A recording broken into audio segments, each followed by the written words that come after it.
Shalom. First and foremost, I want to give all praises to the Heavenly Father, Yahweh, Bahasham, Yahweh Shai, Bahasham, Rachahakwadash. Double honors to the apostles, the elders at Great Millstone who rule well. Peace and salutations, as always, to the elect. And I wanted to go into Daniel, the 8th chapter, as you see the title.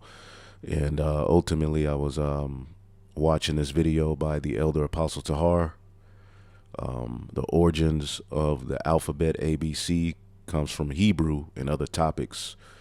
His channel, GMS, Declaring the End, subscribe, be edified. And this is a very edifying video that brothers and sisters should watch.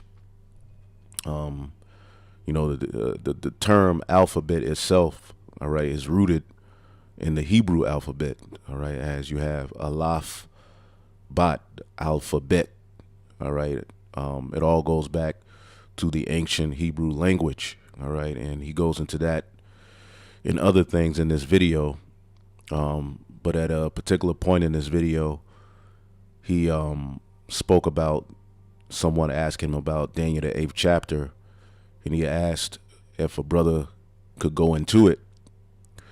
So I pulled up some of my notes, and I decided, hell, why not go into it and fight these infirmities and overcome death, as I tell the brothers. So I'm going to get into Daniel, the 8th chapter, which is a prophetic book wherein there's a lot of history that you have to go into and know and understand. But hopefully we can get some edification and you brothers and sisters learn, because that's the purpose of us doing these videos. Now, when you read Daniel, the 8th chapter is dealing with the vision of the ram and the goat. And as we go into this, you'll understand who and what those represent. Now, this is Daniel, the 8th chapter, in the first verse. It says, in the 3rd year of the reign of Belshazzar, okay, which was a descendant of Nebuchadnezzar.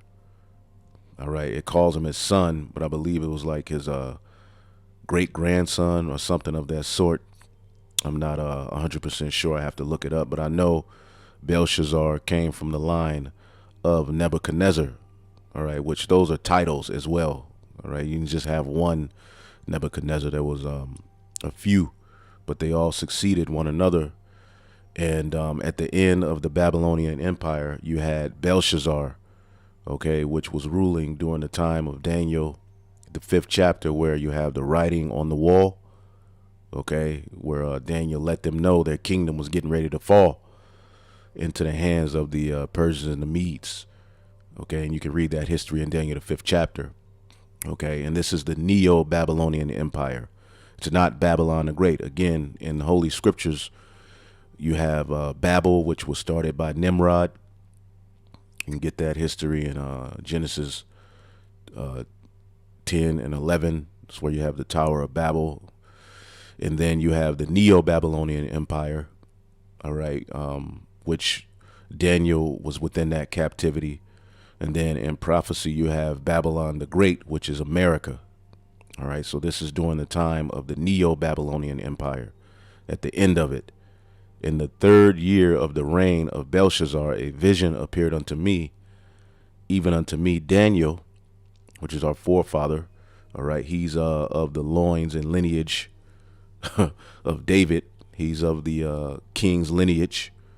When you go into prophecy, remember Isaiah told King Hezekiah, all right, that the sons which shall issue from him, all right, shall be taken away, and they shall be eunuchs in the palace of the king of Babylon.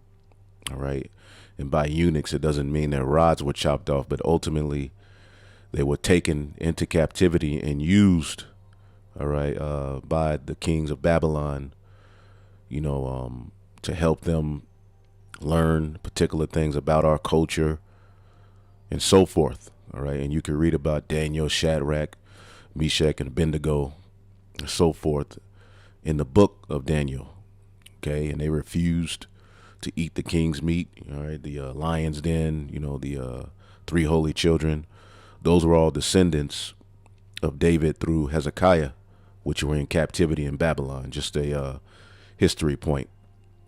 So let's go back here in Daniel 8:1. In the 3rd year of the reign of King Belshazzar, a vision appeared unto me, even unto me Daniel, after that which appeared unto me at the first. All right, he received many visions. Daniel, the 7th chapter, is a vision. Okay. It says, and I saw in a vision, and it came to pass when I saw, I was at Shushan in the palace, which is in the province of Elam, and I saw a vision, and I was by the river of Eli. All right, and you can look that up on biblical maps. It was said of these waters were amazing, like to drink, when you read about these waters. But pretty much, this is a vision, and he's in this particular region. All right, and verse 3 says, and I lifted up mine eyes and saw, and behold, there stood before the river a ram which had 2 horns, and the 2 horns were high, but one was higher than the other, and the higher came up last. This is speaking of the Medo-Persian Empire, all right, which took down the Babylonians. Okay, now in the vision prior, in Daniel the 7th chapter, okay, this particular kingdom is likened unto a bear. All right, this is Daniel 7:5, and I beheld another beast, and a second like unto a bear, and it raised itself up on one side, and it had 3 ribs in its mouth, which is Babylon, Lydia, Egypt, these different regions wherein they conquered. All right, and the higher side of this particular beast was the Persians. All right, the Medes ruled first. All right, but the Persians, all right, became the more voluptuous of the two. Okay, and they conquered. As you see here, it had 3 ribs in its between the teeth of it, and they said, "Thus arise and devour much flesh." All right. Ultimately, this is the Persians and the Medes. All right, which in Daniel the 5th chapter, okay, as Belshazzar and the Babylonians were having a feast, okay, they were at a party, and a particular writing came on the wall, and Daniel interpreted it. All right, and ultimately the interpretation was that the kingdom was going to be divided and given unto the Medes and the Persians. Okay, and that happened. Okay, the Babylonian Empire fell to the Medes and the Persians. Okay, so this is what this ram represents. Okay, and Daniel, the 8th chapter and the 3rd verse. Okay, and the horns being high represents power, wealth, authority. All right, and the Medes ruled first. All right, but the second became higher, which is through Cyrus.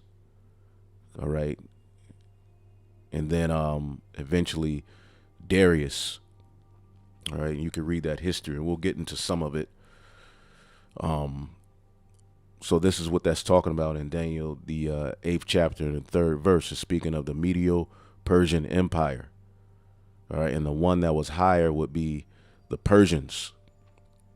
Okay, in verse 4 it says, and I saw the ram pushing westward and northward and southward, so that no beast might stand before him.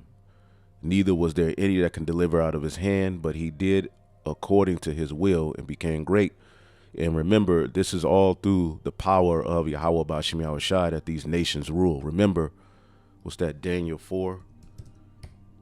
And you can go into the history of what we're reading about in the movie 300. All right, they conquered Babylon, Syria, Asia, part of Greece. Okay, Egypt, Ethiopia, India, Lydia. Okay, they were fierce. All right, and remember, that was the empire in which the Israelites were granted a decree, all right, by Cyrus to rebuild the temple. All right, this is Daniel 4:17. This matter is by the degree of the watchers and the demand by the word of the holy ones, to the intent, all right, that the living may know that the Most High ruleth in the kingdom of men, and giveth it to whomsoever he will, and setteth up over it the basis of men. And right now, all right, the world is being ran by the basis of men. Okay. And all of these heathen are ultimately under us, but the Heavenly Father is fair. Okay. When you go into prophecy, he allowed these particular heathen to have their rulership, their time in the planet Earth where they dominated. So no one could say that Yahweh Bahashem Yahushua is unfair.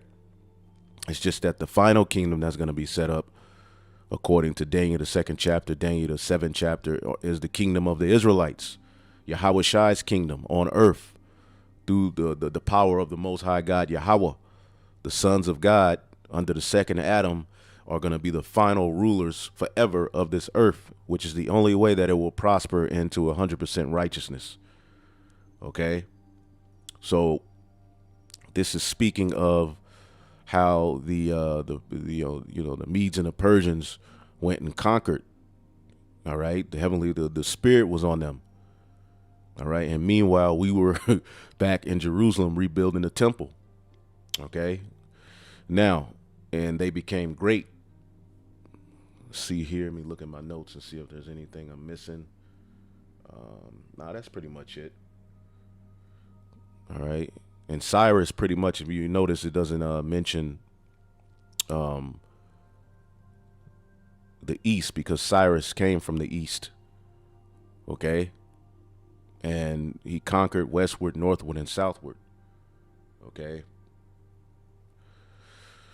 let's see here. Let's go to the next verse, Daniel 8:5. It says, and as I was considering, behold, a he-goat came from the west on the face of the whole earth, and he touched not the ground, speaking of the swiftness of the Greek empires, headed by Alexander, all right, the great, the creep, all right, or whatever you want to call him. Okay, and the he-goat had a notable horn between his eyes, and horns represent, power, strength, all right, and how people pretty much bow themselves to him because they were so swift. As a matter of fact, when you go to Daniel the 7th chapter, all right, this particular beast, the Greeks is likened unto a leopard. Okay, Daniel 7:6, and after this I beheld, and lo, another like a leopard, which had upon the back of it 4 wings. And those are the 4 generals who ultimately reigned after Alexander died, and we'll get into that. All right, and dominion was given unto it. So it's likened unto a leopard because leopards are very swift. In prophecy, when it speaks of, the modern day Chaldeans, Babylon the Great, it likens them unto a leopard. They're very swift. All right, and Alexander pretty much did all of his conquering, all right, within 6 to 8 years. He conquered what he believed was the whole world, although there was more. And there was a point where he conquered so much that there was no more to conquer, and he started crying. Okay, you can look all of that up in history, but Alexander was great, and we know right after that it called it a ram in Daniel the 8, but in Daniel the 7th chapter it called it a bear that lifted itself up on one side. Okay, the next empire to rule was the leopard, the Greeks. Okay, so that's what this is speaking of in Daniel, all right, the 8th chapter.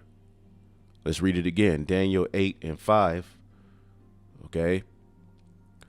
And as I was considering, behold, a he-goat came from the west on the face of the whole earth, and touched not the ground, meaning he was swift in how he conquered. All right. And the goat had a notable horn between his eyes. Okay, and that's Alexander the Great, and you can read this history in the book of First Maccabees, the 1st chapter. Okay, and immediately, what does it start out saying? All right, First Maccabees 1:1. And it happened after that Alexander, the son of Philip the Macedonian, all right, which these are Edomites who were conquering, okay, and even Philip's father, they were already conquering, okay, but this is the beginning of the Edomite beast system. It starts with the Greeks, okay, and it says, and it happened that after Alexander, the son of Philip the Macedonian, came out of the land of Chittim, had smitten Darius the king, all right, of the Persians and Medes. All right, now he himself, as we'll show you in history, didn't, you know, put the sword to Darius, but it was by his force. You know, ultimately one of Darius's, I believe it was his cousin, he pretty much wounded Darius, and eventually, as the Greeks were pressuring, you know, the Medo-Persian Empire, all right, they were like, we need to surrender. But Darius, you know, and Alexander were having, you know, pretty much back and forth via letters, and none of the flattery that they were offering Alexander, all right, worked. Alexander had it on his mind to conquer. He didn't want to join empire. He wasn't taking any marriages. He wasn't taking part of the kingdom. He wanted the whole kingdom. All right.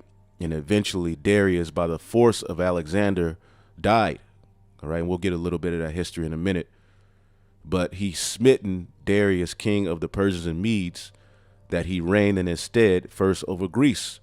And he made many wars and won many strongholds, and he slew the kings of the earth.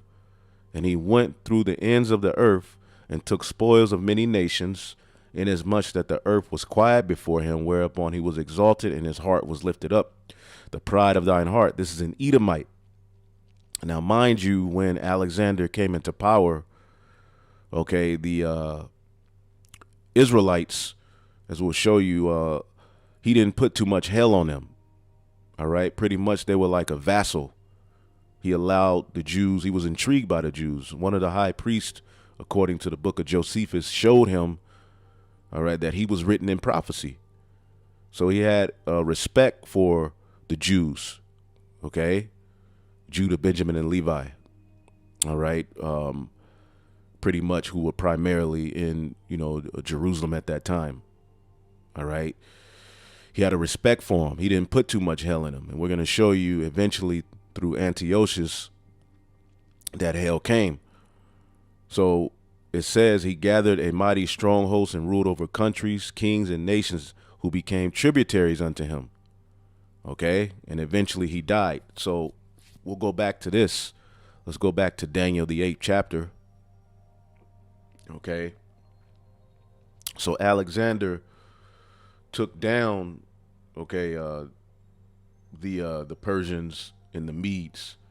He got control of Babylon, Egypt, and he did this in about 6 to 8 years. So it was like, whoa, all right, the you know, the spirit was on him. Now remember, Esau is blessed with the sword. All right, so his ability to conquer wasn't by his own might, but it was through the inspiration and power of the Most High God, Yahweh, all right, that he had this power. Remember, Isaac, okay, blessed your ass with the sword. Okay, so you were given this sword for prophecy's sake. Okay, so as we go to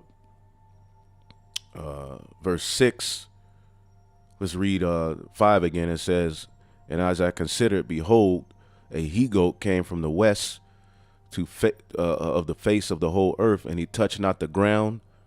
And the goat had a notable horn between his eyes. That's Alexander. And he came to the ram, which had 2 horns, the Medo-Persian Empire, all right, which I had seen standing before the river, all right, and they were great in power, okay. Darius pretty much was royal. He was majestic, all right, and he thought he was in good cause because pretty much there was rivers that separated Greece, all right, from his empire. It was some notable rivers that ultimately Darius like, they ain't gonna get through that. But there was a spirit on Alexander, and they got through the rivers and eventually came to his empire and took it. Okay, so he came to the ram, All right, the Medo-Persian Empire that had two horns, which I had seen standing before the river, and ran into him in the fullness of his power. All right, he ran into him, meaning the army of the Greeks, as we read. They had smitten Darius and his army. Okay, and they took many spoils. All right, so this is what that's talking about in Daniel the 8th chapter. All right, in the 6th verse. So he ran into him, meaning he pretty much got through those rivers and took down that empire, and it became under his dominion. Verse 7, and I saw him come close to the ram, and he was moved with choler against him. All right, and when you look up the word choler, it just means anger. So look up that word choler, because they were sending letters back and forth to one another. Let me see here. Darius and Alexander. Bitterness. You see that word marah. Anywhere you see that, all right, that's bitterness. Marar, to be bitter, to show bitterness, to be enraged. There was a spirit on Alexander, like, nah, we taking these niggas down. And I found, some little bit of history. You can look it up. I'm not gonna go all into it. Just to get through the breakdown, but Alexander the Great's letter to the Persian king Darius. Okay. It says, a lot we know about Alexander the Great comes from the great Greek philosophers, Plutarch and Arian. All right. Both of them were born centuries after Alexander died. All right. And you can also get the history of Alexander from the Holy Scriptures. All right. And it's funny, everybody acknowledges Alexander as a real person who existed. All right. And he doesn't have as even close to as many manuscripts as the Old and New Testament. All of these people, Yahushua, the disciples were, fake, mythical, characters that were created. But Alexander, who has less manuscripts, is somehow a real person. But Yahushua, the disciples, who as well by Roman philosophers and historians were stated to be real people, but for some reason now they're fake. Even in those particular councils, Nicaea and those councils, they never, not once did they say Yahushua was fake or he wasn't a real person. They were just discussing his divinity. But here in these times, people say that Yahushua, who the world ignorantly calls Jesus Christ, was a fake individual and made up. Right? But those same people will say Alexander, okay, and a lot of the Roman emperors were real, which some of those can be found in the scriptures. Anyway, it says, however, historians consider their work very reliable. All right. It says, keep in mind that let's go back to 333 BC when the Battle of Issus was fought, which is one of the, the Syrian, dealing with the Syrian wars. And we'll get into that, where pretty much, Alexander and his army with very little took down the Medo-Persian Empire. Okay. And I believe the first was called the Battle of Issus. Okay. It says, when the Battle of Issus was fought between the Macedonian king Alexander and the Persian emperor Darius III, both sides faced a massive number of casualties during the battle. All right, but the more casualties that were lost were on the side of the Persians. It says, but despite being outnumbered and facing tremendous resistance, Alexander, armed with the sword, spear, and adrenaline, pretty much the spirit of the Lord was upon him. Okay. Remember, even Cyrus, even the Medo-Persian Empire was set up by the Lord. Cyrus was called the Lord's anointed. Okay, he was anointed to allow us to rebuild the temple. Anyway, it says, pushed through the gaps and got really close to Darius. Alexander's fearlessness and confidence gave goosebumps to Darius, and he fled the battle. The Macedonian army chased their fleeing enemy until the sun went down. However, they failed to arrest Darius alive because it was Darius's either his cousin or his he was the uncle. I forget the dude's name. Cassus, or I forget his name. I have it somewhere written. Bessus. Bessus. That, when you go into history, it's a different accounts, but pretty much the force of the Greeks, you know, had, Darius's men saying, look, let's submit to these people. And Darius was, he was like, hell no, I'm not submitting. I'll offer him this, I'll offer him that. And they were sending letters back to one another, and the letters were, made Alexander pissed.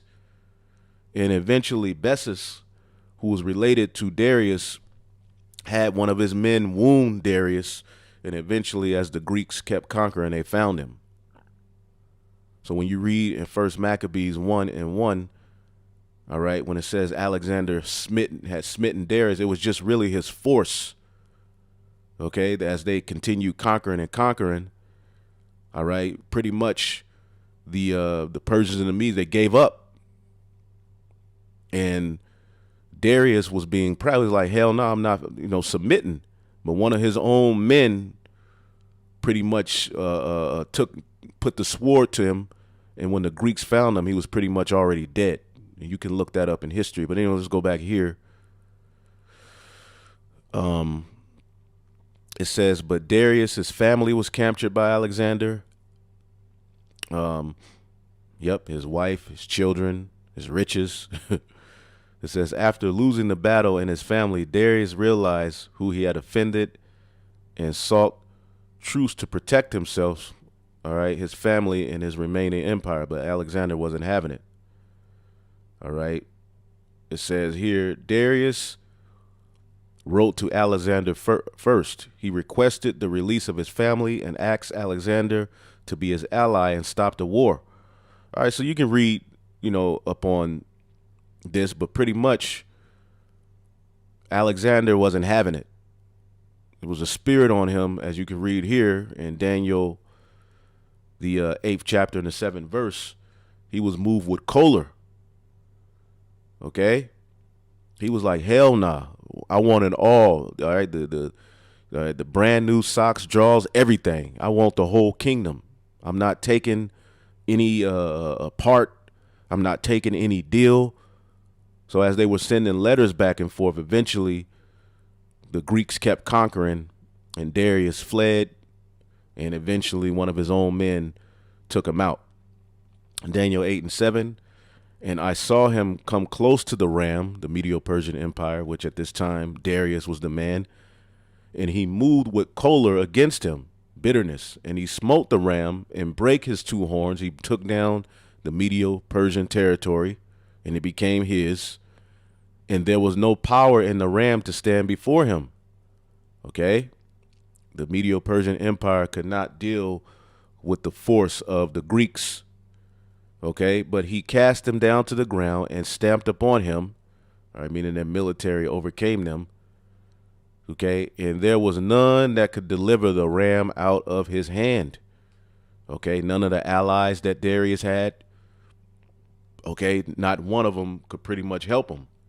All right, and that happened in 3 battles.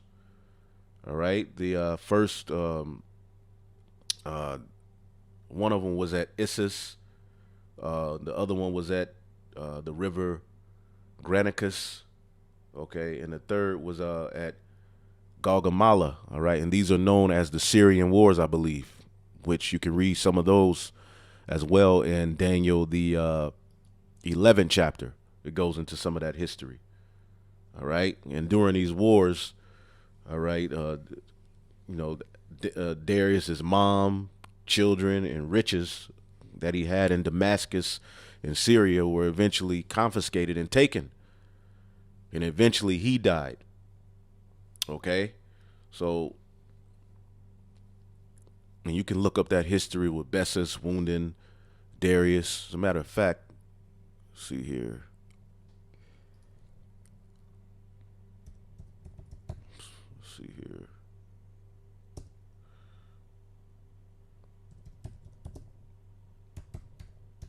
Bessus killed Darius. You know, it's different accounts, but pretty much when you do the research and the study, you'll find out that Bessus, who was related to Darius, he was pleading with Darius to just surrender. Okay. Let's see here. Yep. Bessus fleeing from the pursuing Macedonian forces. Bessus and the rebels carried Darius III in a covered wagon, reportedly in golden chains, in order to buy some time for their escape. Bessus and his co-conspirators killed Darius and left his body by the road. The murder took place near Hecatompylus in 330 BC, showing you that the Bible was on point with the history. All right. Let's see. You can read more of that history, you know, but it was Bessus that really was responsible for Darius's death, and Bessus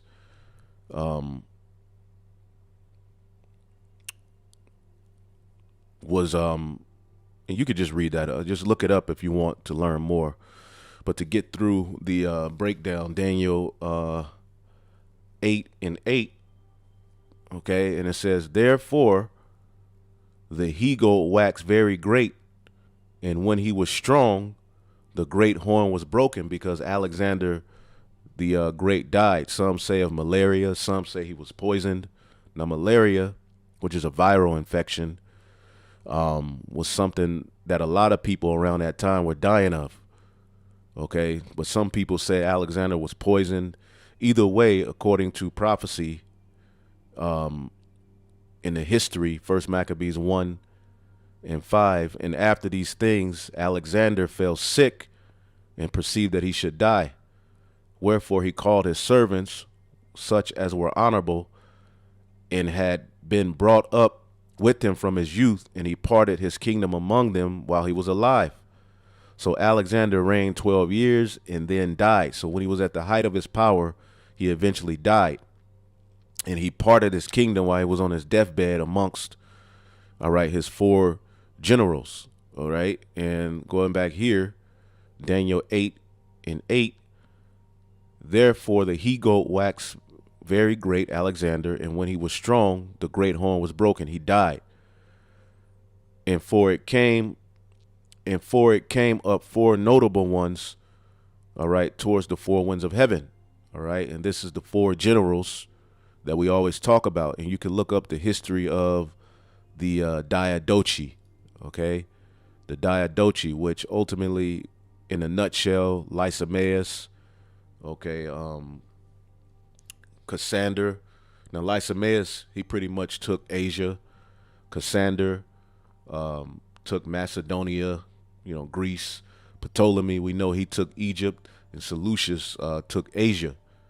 All right, but there was another name, Antigonus, all right, who was first ruling over Macedonia in the Greece area, but I believe Seleucid, along with one of the other generals, helped take him down. And these Edomites were divided. They didn't never agree. They had wars amongst themselves. Okay, so you can look up the history of the Diadochi, okay, or the Diadochi, which ultimately are the successors after Alexander's death. All right, if you want to learn more about that, you can look that up. Okay, and that's the 4 horns that ruled after Alexander's death. And it talks about this also in Daniel, the 7th chapter. Okay, Daniel 7:6. And after this I beheld, and lo, another like a leopard, which had upon the back of it 4 wings of a fowl. The beast also had 4 heads, and dominion was given unto it. And this is speaking of the Greeks, which was headed by Alexander the Great. All right, when he died, his 4 generals took root. All right, and what happened? As a matter of fact, let's go to First Maccabees chapter 1:7. So Alexander reigned 12 years and died, and his servants bear rule, everyone in his place. And after his death, they all put crowns upon themselves. They all wanted to be the king. They would fight one another. So did their sons after them many years, and evils were multiplied in the earth. And evils were multiplied in the earth. Okay? When the wicked bear rule, all right, wickedness is forwarded. Okay?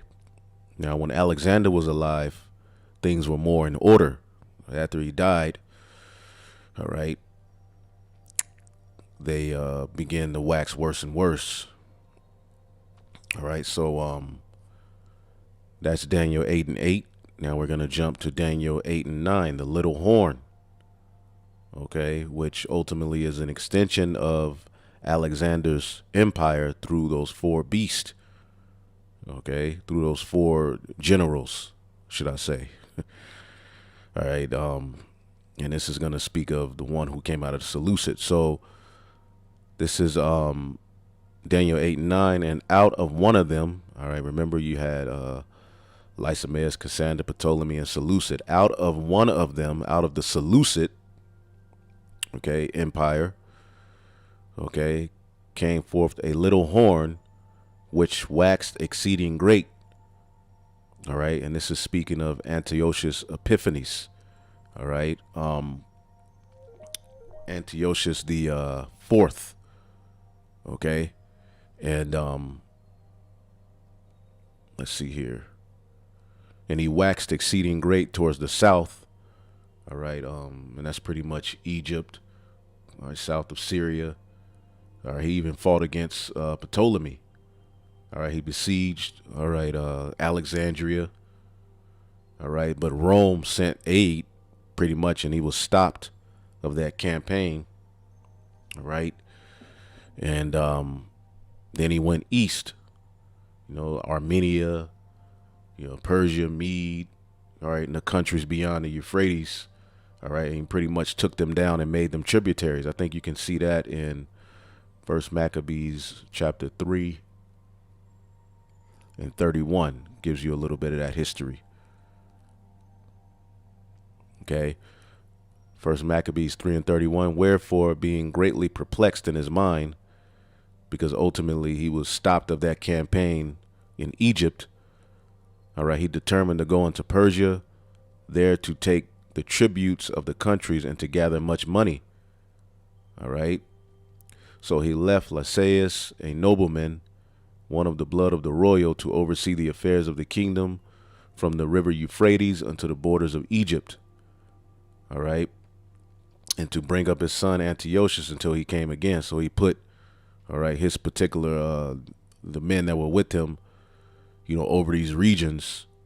All right. And pretty much what he did next, all right, as you read Daniel, the 8th chapter, okay, is he went towards the pleasant land, which the pleasant land is the promised land, pretty much. All right. It's starting at Jerusalem.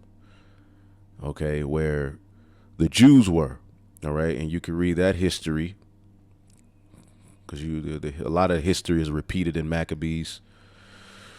So you can read that history in First Maccabees chapter 1, okay, and 10. Okay. And there came out of them a wicked root, out of the Seleucid empire, Antiochus the fourth, surnamed Epiphanes, son of Antiochus the king, who had been hostage at Rome. All right. He reigned in the 137th year of the kingdom of the Greeks. Okay. So, and we'll go back here, but that's what it means. All right. Daniel 8 and 9, and they came out of them a little horn, which waxed exceeding great. All right. That's Antiochus the fourth, Epiphanes. All right. And he waxed great towards the south and towards the east, and he eventually went towards the pleasant land, which is where the Jews dwelt, Judah, Benjamin, and Levi primarily.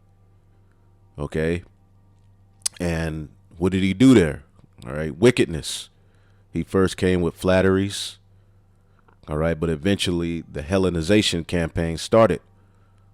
All right. Now, remember, when Alexander the Greek was alive, pretty much you go into the history, he allowed the Jews to pretty much keep their customs. As a matter of fact, I pulled this up. Persecution of the Jews, dealing with Antiochus the fourth. It says the Seleucids, like the Ptolemies before them, held a suzerainty over Judea.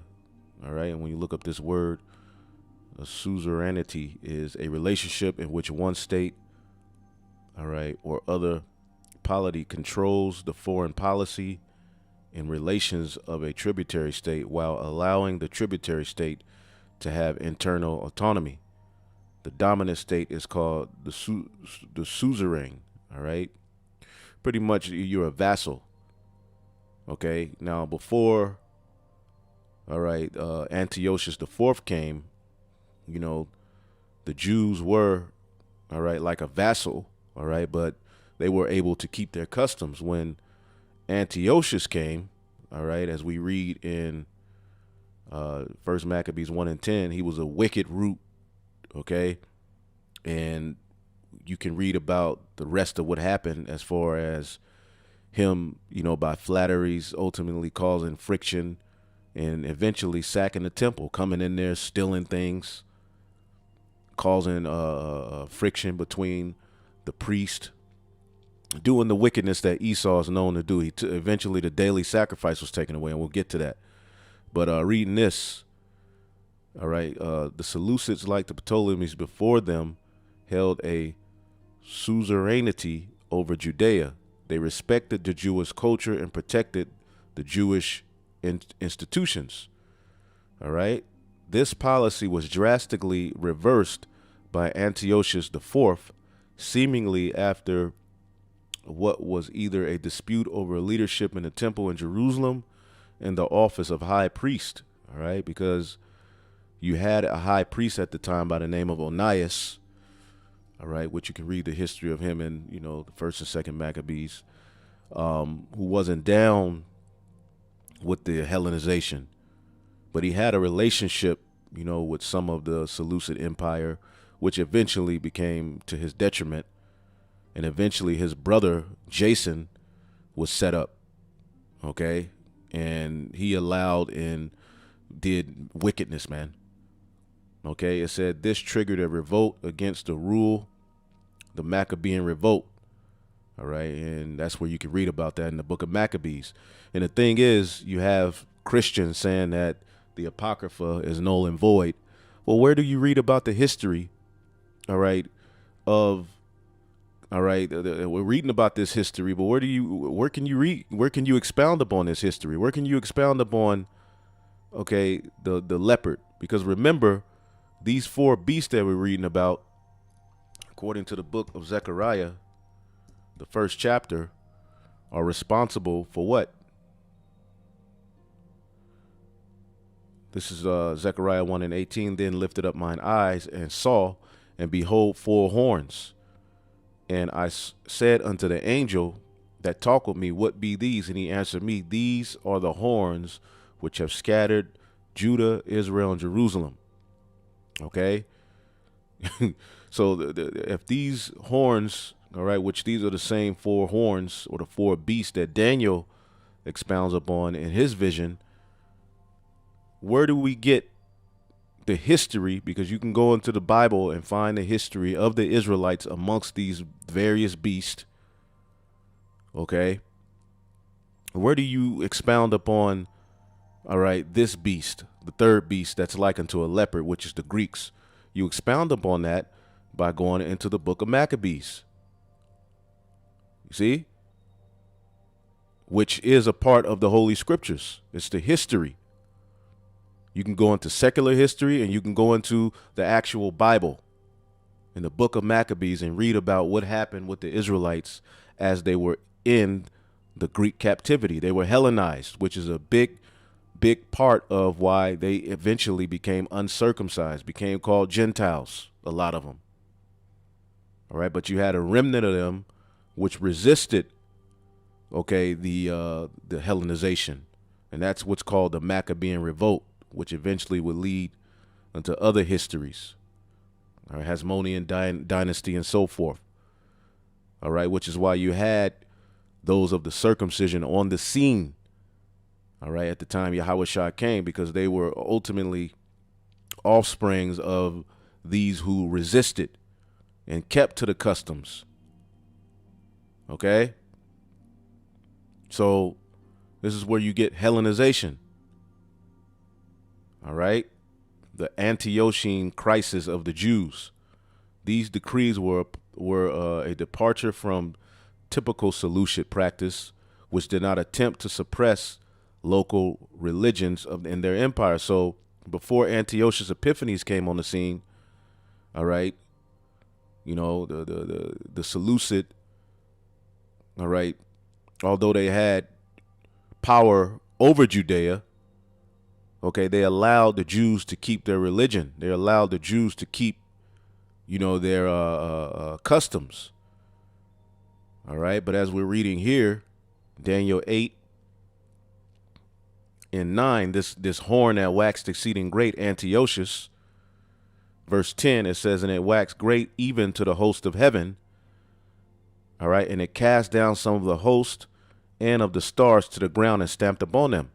All right, and we can get that history, all right, in First Maccabees. All right, and eventually you had Israelites selling out, wicked men who said, basically, let us make a covenant with the heathen. All right, because things were getting hard.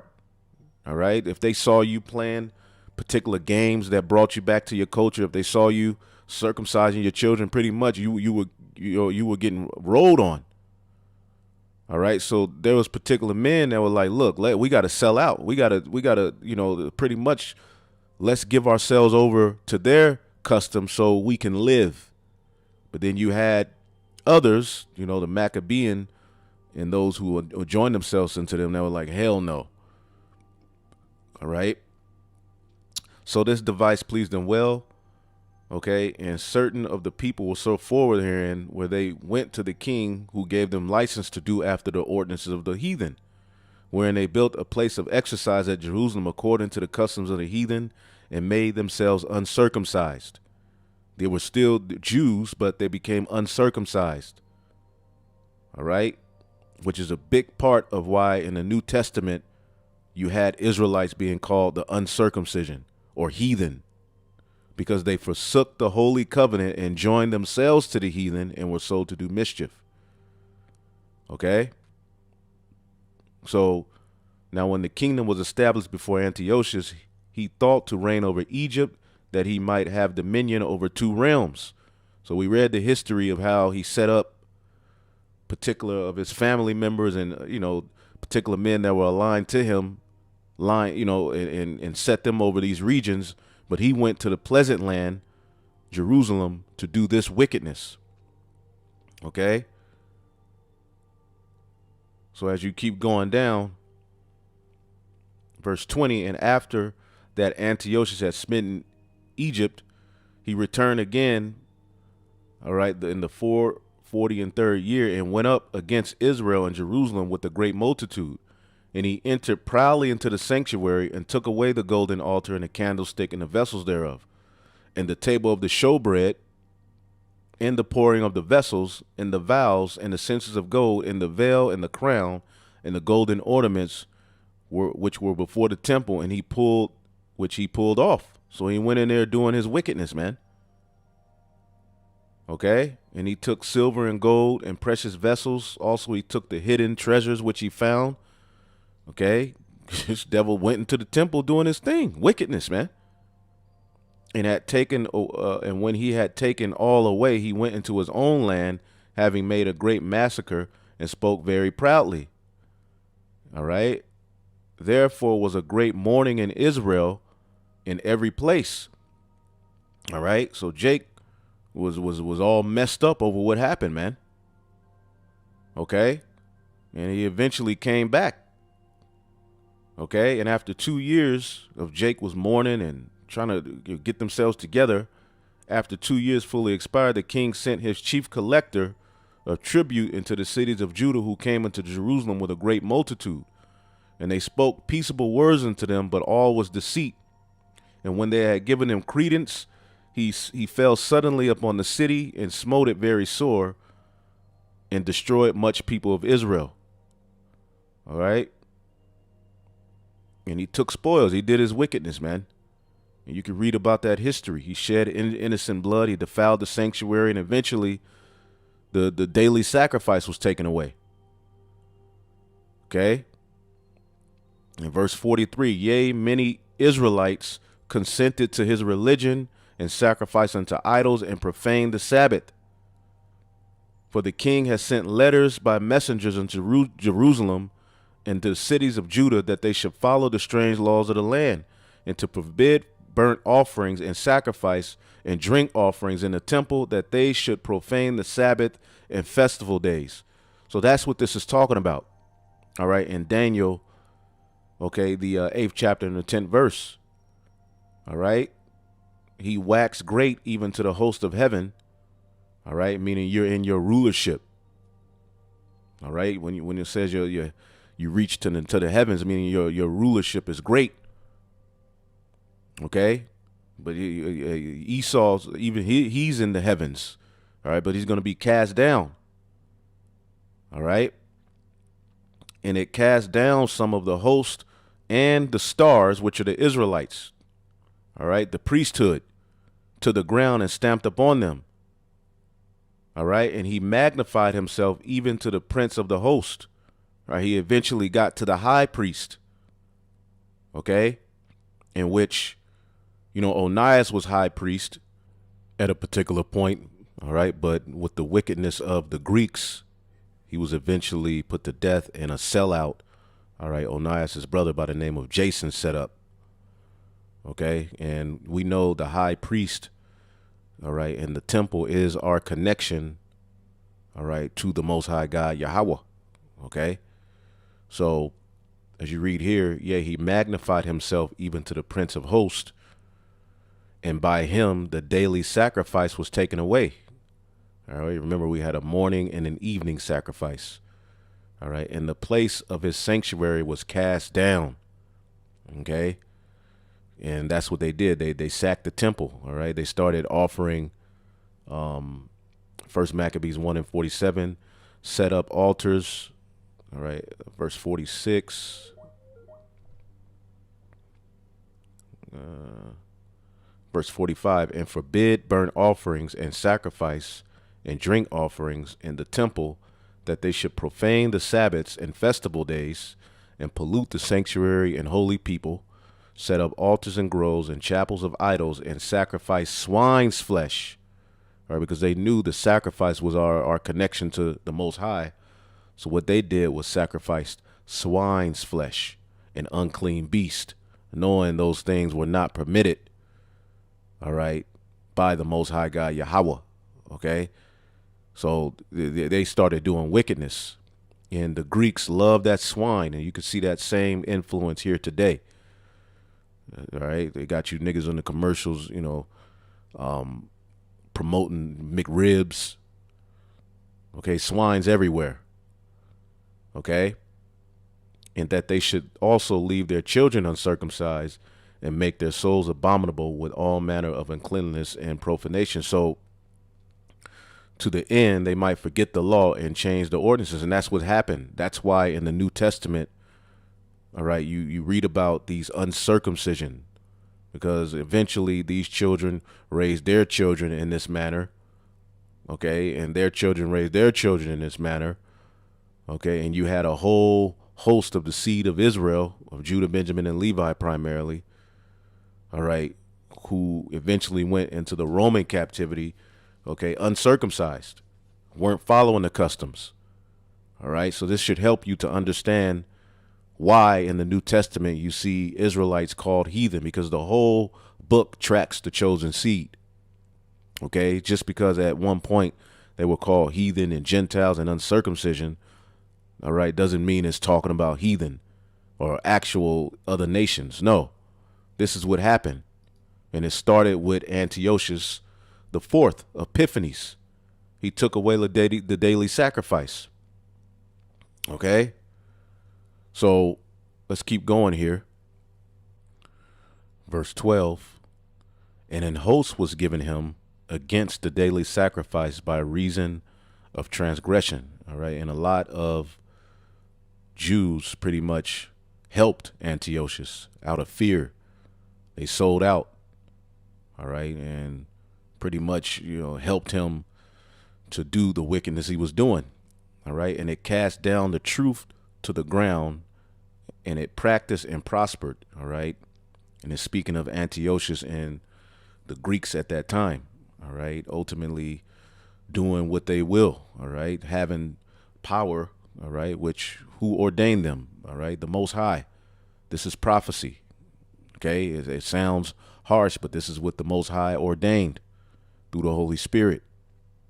Okay. And at that time, pretty much, if you were found practicing the customs of Israel, the law, statutes, and commandments, or if they found verse 57, as a matter of fact, I'll start at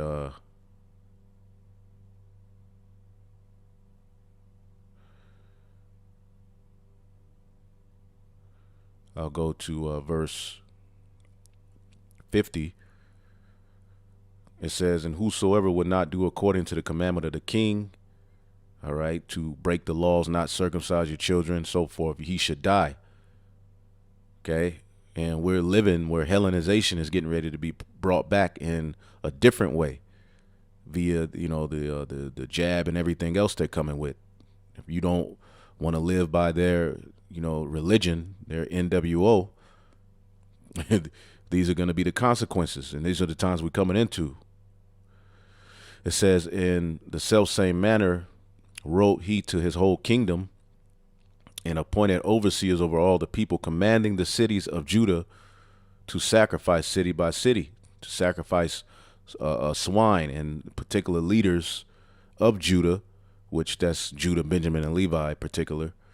All right, they helped, and many of the people were gathered unto them, to wit, every one that forsook the law, and so they committed evils in his land. And that's the, all right, host that was given unto him, sellouts, all right, to help the transgression.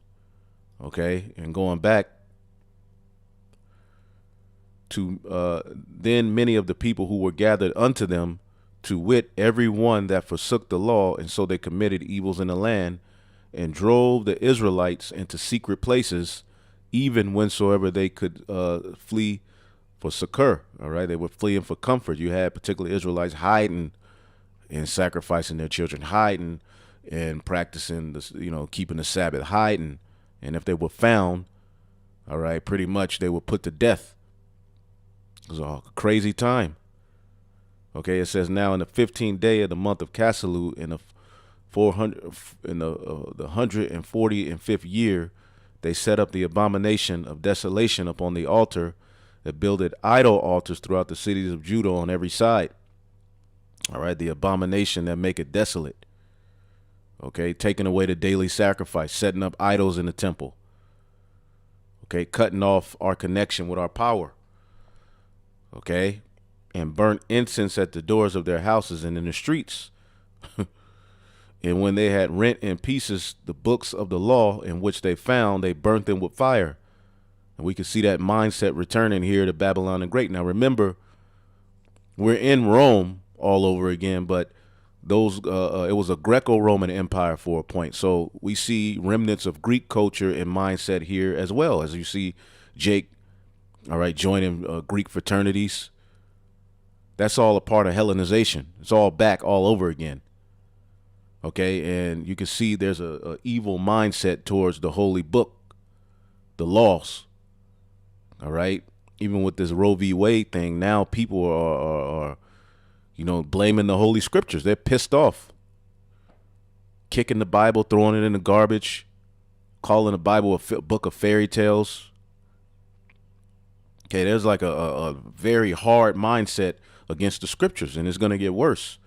And whosoever was found with any book of the testament or if any committed to the law, the king's commandment was that they should be put to death. And they did this by their authority unto the Israelites every month, to as many as were found in the cities. They were hanging our children by their necks. I believe that's in the second chapter. Okay. But you had particular of the Israelites that weren't there. I'm like, I'm not eating any unclean thing. I'd rather die, all right, than to be defiled with the meats or to profane the covenant. All right.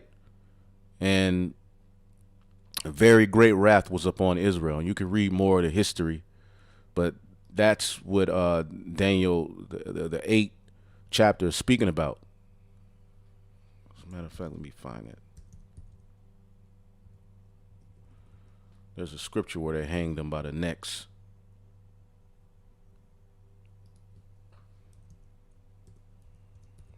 Showing you that these are the Edomites. First Maccabees 1:61. And they hanged the infants about the necks and rifled their houses and slew them that had circumcised them. All right. So the hanging by the neck, right? The Greeks did that back then. And we know that was a big thing for Esau, Edom, all right, in this captivity. Okay. So going back to Daniel, the 8th chapter, let's read 12 again. And an host was given him against the daily sacrifice by reason of transgression, and it cast down the truth of to the ground and practiced and prospered. Okay, and I believe Antiochus set up a image or an idol of Jupiter in the temple. Okay, which was, oh my goodness, forbidden. All right, and see, when they're coming at our people, which now is a spiritual temple, and when they're coming at our people with all of these idols and all of this wickedness, that's what they're seeking to do, to cut us off from our power. But the water Yahweh Bashim Yahshai for a remnant, which is likened unto, you know, the true spiritual temple, you know, where there's a connection that can't be cut off. Okay.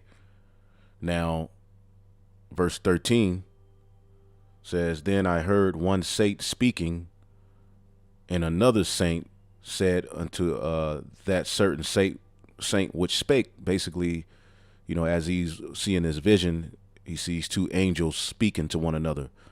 All right. And the question was asked, how long shall the vision concerning, all right, shall be the vision concerning the daily sacrifice and the transgression of desolation, to give both the sanctuary and the host be trodden underfoot? How long is, all right, these devils pretty much gonna, you know, from the time that they cut off the daily sacrifice, all right, how long would they be allowed to do this? Because remember, it tells you the time frame of when it started, when they set up the abomination that make it desolate. First Maccabees 1:54. Now the 15th day of the month of Caselu, all right, in the 145th year, they set up the abomination of desolation upon the altar, okay, which some say is a idol to Jupiter, which is one of the gods they worship. All right, remember Alexander the Great called himself the son of Jupiter. All right, and we'll get to that in just a minute, but pretty much the angel answered, it's going to end, Daniel 8:14, and he said unto me, unto 2,300 days, then shall the sanctuary be cleansed. All right, which is 2,300 days, which when you add that up, that's about 6 years and 3 months. That's how long, all right, that evil and wickedness will be going on. All right, until the temple was eventually cleansed. All right, in First Maccabees, the 4th chapter, via Judas the Maccabees, and those who didn't bow and fought. Okay, this is I mean, you could read this whole chapter, but as you can see, they cleansed the sanctuary and bear out the defiled stones. Okay, they cleansed the temple. Okay, under Judas Maccabees. They made new holy vessels. And when did this happen? All right, in First Maccabees 4:52. Now on the 5/20th day in the 9th month, which is called the month of Casselu, in the 140th year, they rose up betimes in the morning and offered sacrifice according to the law upon the new altar of the burnt offering which they had made. So the temple was cleansed, all right, and it was exactly, all right, in 2,000, all right, in 300 days, all right, which when you look that up, 2,300 days equals 6 years, all right, and 3 months. And that's the time frame when you look up from when it started, okay, in First Maccabees 1:54, and when it ended in First Maccabees 4:52. All right, and ironically, they built, they fortified it. Okay, and this is where you get the holy day Hanukkah. Okay, so it says, and they offered sacrifice according to the law upon the new altar upon burnt offerings which they had made. Look at what time, what day the heathen had profaned it. At the same time they had profaned it is the same time, 6 years and 3 months later, all right, where they cleaned it. Even that it was dedicated with songs and cisterns and harps and cymbals. And the people fell upon their faces, worshiping and praising the God of heaven who had given them good success. And so they kept the dedication of the altar 8 days. This is why the Feast of Hanukkah, all right, last 8 days, and offered burnt offerings with gladness and sacrifice, the sacrifice of deliverance and praise. All right, but it's interesting that when you get to the bottom of this, okay, verse 60, it says, and at that time they built it up Mount Zion with high walls and strong towers round about, lest the Gentiles, the actual heathen, should come and tread it down as they had done before. All right. And they set there a garrison to keep it, and fortified Bethsura to preserve it, that the meek people might have defense from Idumea, which is the Edomites, showing you the Greeks that took down the temple. Antiochus, they were Edomites. Okay, and you had Edomites at that time. Some called themselves Edomites, but some went under the term, the Greeks. Some went under the term Romans. But at the end of the day, they were Edomites. That's who it was defended against, because that's who took it down, showing you that the Greeks are Edomites. Okay, which is why these Christians and these Christian Edomites, especially, they don't want nothing to do with the Apocrypha. Okay. So that's what that means. Ultimately, the angel in the vision asked the other angel, how long, all right, are they going to take away the daily sacrifice, all right, and trod the temple underfoot? Well, he said, all right, 2,300 days, and then shall the sanctuary be cleansed. Okay, so let's keep going. And pretty much, in the rest of the chapter 15 through 27, Daniel is given, okay, the interpretation of the vision, which we gave it. All right, but let's just read through it and end it off. All right, the interpretation of the vision, Daniel 8:15. And when it came to pass, when even I, Daniel, had seen the vision and sought for the meaning, then behold, there stood before me as an appearance of a man, and I heard a man's voice between the banks of Ulai, all right, which called and said, Gabriel, make this man to understand the vision. Okay. And Daniel was a high level, brother. All right. Maybe I'll reload one of my favorite lessons when we in class went into Daniel. There's a lot of things to understand about him. It says, so when he came near where I stood, and when he came, I was afraid and fell upon my face. But he said unto me, understand, O son of man, for at the time of the end shall be the vision. Now, as he was speaking with me, I was in a deep sleep and on my face toward the ground. But he touched me and set me upright. And he said, behold, I will make thee to know what shall be and the last end of the indignation, for at the time appointed the end shall be. All right. And he gave the ram's identity. The ram, as we told you, having two horns, are the kings of Media and Persia. Okay. Verse 21, and the goat is the king of Grecia. All right. Which pretty much you have a nigga by the name of Jephthah of One Body Yahushai, who has a branch here in Dallas, who says that Alexander the Greek, okay, was an Israelite, which is stupid. Anyway, the rough goat is the king of Grecia, and the great horn that is between his eyes is the first king, which is Alexander, an Edomite. Okay. Now that being broken, whereas four stood up for it, the four generals, four kingdoms shall stand up out of the nation, all right, but not in his power, all right? And remember, that's the Diadochi, the four generals, all right? Lysimaeus, Cassander, Seleucid, Ptolemy, okay? It says, and there's other names when you look up the Diadochi that you're going to see, but those are the four main ones. It says, in the latter time of their kingdom, when the transgressors are come to the full, a king of fierce countenance and speaking dark sentences shall stand up, Antiochus, and his power shall be mighty, but not by his own power, all right, because ultimately it was the Lord that gave him this power and allowed them to rule. And he shall destroy wonderfully and shall prosper and practice, and he'll destroy the mighty and holy people. He took down Israel, and through his policy he shall cause craft to prosper in his hand, okay, and shall magnify himself in his heart, and by peace shall destroy many. All right, when you go to 1 Maccabees 1, remember they came with flatteries.